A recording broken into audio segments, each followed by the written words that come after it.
You're watching Talonted Productions. You're watching Pensacola.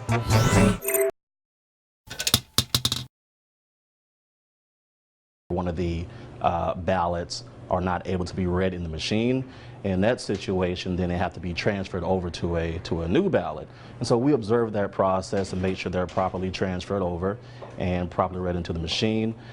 So today they're doing the machine recount process and possibly, if necessary, go ahead into a manual recount process. Well, as far as the the Trump administration, I can't call myself a. What were you gonna say? Well, like, you want to be specific. There's something, I don't know what to believe because, like, obviously an attorney wants to win. So you have, like, Rudy Giuliani, who is now his attorney, which, if you ask me, is a fucking sideshow unto itself. Right. But he's like, first they're like, there's no collusion. There's no collusion. This is a whole thing, and that's the mantra over and over. And then he goes, even if there was collusion, it's not illegal. Well, and that's fine. It's okay to do that because every lawyer will argue in the alternative. So you can definitely give your first argument. So just because he's a lawyer and he's saying it's not illegal doesn't make it so. No, but I'm not mad at him saying, well, even if it was collusion, it's not illegal. I don't mind that. I don't mind Giuliani doing that because every good lawyer will make their initial argument and then have an alternative argument saying, even if my first argument isn't right, then you got this happening, and that's fine. That's totally okay. Every lawyer wants to do that, and it's called arguing in the alternative, and that's called alternative fact. I don't like to be on one side of the extreme. Like I'm definitely not calling myself a conservative, but I definitely see some conservative viewpoints. Mm-hmm. And I definitely won't call myself a liberal either, because there's some, some conservative views as far as economics. Yeah, I think the conservatives are right. But then even on the liberal side, I think things like, for example, to get specific, things like abortion. Yeah, I would be definitely liberal on that. Not only because of how abortion being wrong, I just think legally that issue was settled, and we can talk about that if you want to. I think it was settled. There's this other thing, and a lot of my liberal friends would probably get mad at me for this. This was talked about actually in either the first or second Connect 4 episode I did with Shellman. And he agrees with me. We were both in agreement immediately. I brought up this news story. Check this out. I heard there was this place, a bakery. Okay. And this gay couple came there and wanted them to make a cake for their wedding.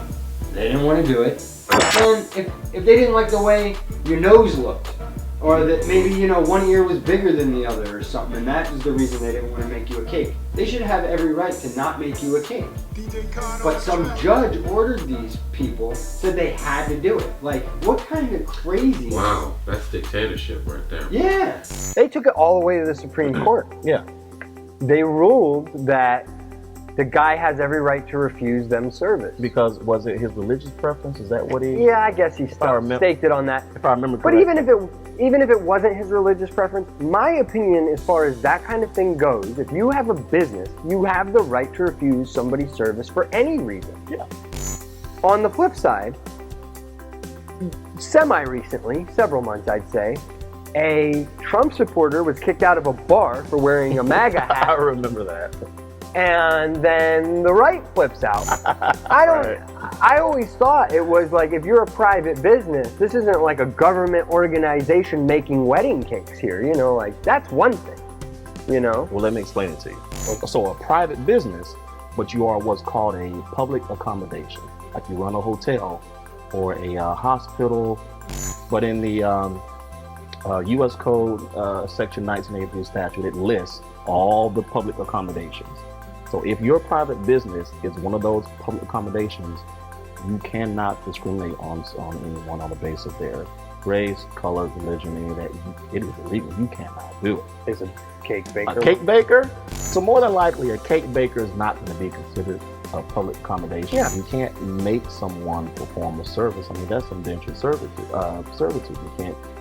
That's exactly what Shellman said. He goes, that's like... That is the start of a dictatorship. That is the start of a martial law regime that is the start of a society that ain't no American society that I wanted to grow up and be a part of. Freedom. What I think is probably really most pertinent here is that Donald Trump has picked 2 Supreme Court justices. What was the argument that That is- Obama couldn't pick the one? Why? I mean, He was going out of office soon, and then the Republicans just wouldn't confirm anyone that he nominated. And I think he nominated at least 1 or 2, but the Republicans were like, no, we're not even going to consider confirming any of them.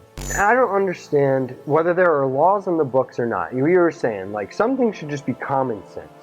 If they can prove that a bunch of these people were meeting with Russian agents, like members of the Russian government, for whatever their outcome, which is to get him to be president, how is there not a problem there? Their whole goal, it's not just really even to support Trump, it's to sow discord.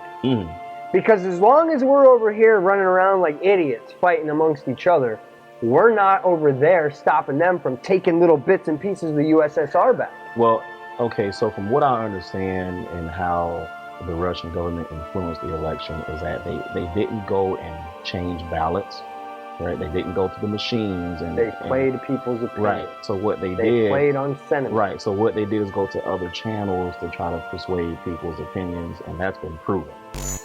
So if anyone here assisted Russians with going to those other channels to play on people's opinions and sway them, as of right now, I really don't see how that is. Back to Captain Obvious. Hold on, now based on Hey, that, Russia, if you're listening.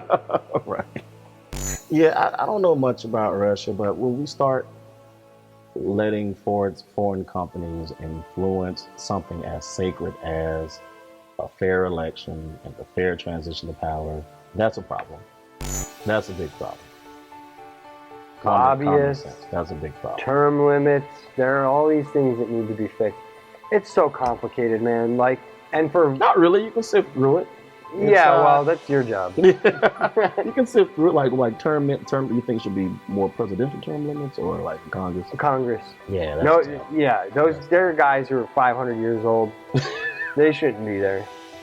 Yeah, that's tough. They have. Is it unlimited term limits? Yes. That's crazy. And then That the is whole crazy. with the lobbyist thing. Once you leave, you can come back and lobby for whatever interest you want. And it's like it goes both ways. Somebody who used to be a lobbyist is now a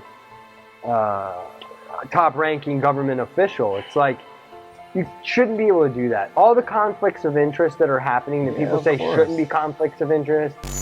Violations where a president can't have business interests, and to where his policies would affect his business interests. You have to completely divulge yourself from that. So if you ask me to believe that 1 second that Donald Trump is completely divested from his business and not wanting to make policies that will assist his business, I'm not that gullible. I don't have any proof of it. No, but come on, again, common sense. Yeah, I'm not that. At what point are we... This is where the legal thing gets stupid to me. Because you're like, well, because it wasn't written down on a piece of paper, I guess it's okay to do a genocide. You guys, please, out there, educate yourselves on these topics. I know it's so boring. I'm bored to death sitting here talking about it. But it's necessary. Because if we don't vote, if we don't look into these things, if we're not educating ourselves on it, we're going to end up with someone...